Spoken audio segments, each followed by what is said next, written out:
The storm rolled across the plains long before anyone saw it coming. Dark clouds stacked over the ranch like a warning from the sky itself. And inside the old wooden barn, she whispered the same trembling words she had been repeating for the last hour. "Slow down, I can't take this anymore." Her voice shook, fragile as a cracked mirror. But the rancher, Evan Holt, stood frozen, his breath heavy, his hands trembling as he slowly took off his weather-beaten gloves. He stared at her, not with anger, but with something deeper. Something he had been holding back for far too long. For years, Evan had been the quiet force of the valley, the man everyone trusted, the one who never complained, never broke, never cried. But tonight, something inside him was unraveling. And she saw it. "Evan, please," she whispered again. He didn't answer. Not yet. His chest rose and fell like he was wrestling a storm inside his own ribs. When he finally stepped forward, the floorboards groaned beneath his boots. The air thickened, and the moment he reached her, he did the unthinkable. He unlocked the truth. "Do you think I don't hear you?" he said, voice low, rough. "Do you think I haven't noticed how you've been breaking, piece by piece?" She blinked, startled. This wasn't the reaction she expected. No." His voice cracked. He had never let it crack before. "You're hurting, and I kept pushing you because I thought strength meant silence." He looked down at his hands. "I thought taking the weight alone would protect you. But it only buried you deeper." She stared at him, breathing hard, trying to process the sudden shift, the raw honesty pouring out of the man known for steel-cold composure. Outside, thunder cracked across the sky. Inside, he finally removed the last layer of armor he had always hidden behind, his quiet suffering. He took a step back.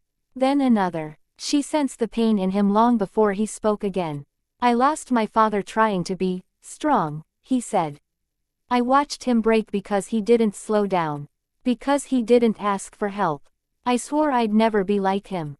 But look at me." His voice softened. "I've been doing the same thing, to you." Her eyes filled. She'd known he carried weight, she just never knew how much. He reached for the lantern hanging on the post and lifted it between them, its flame trembling like their hearts.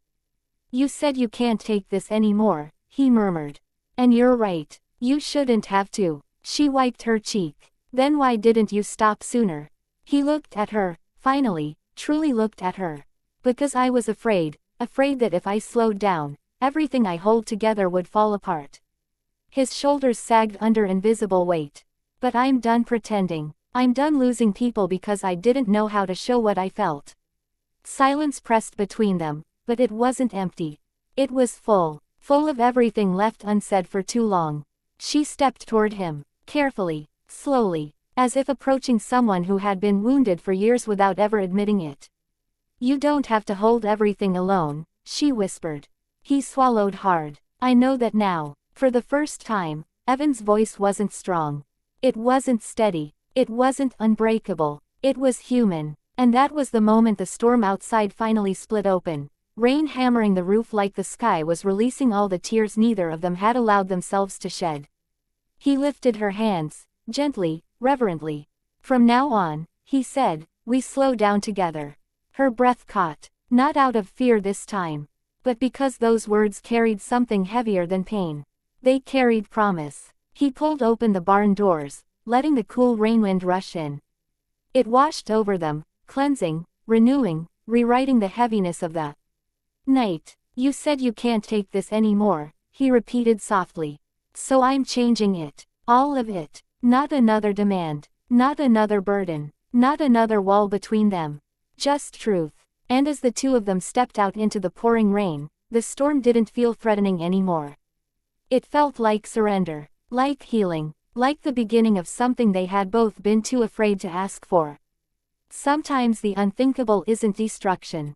Sometimes it's finally opening your heart and letting someone see the pieces you kept hidden for far too long.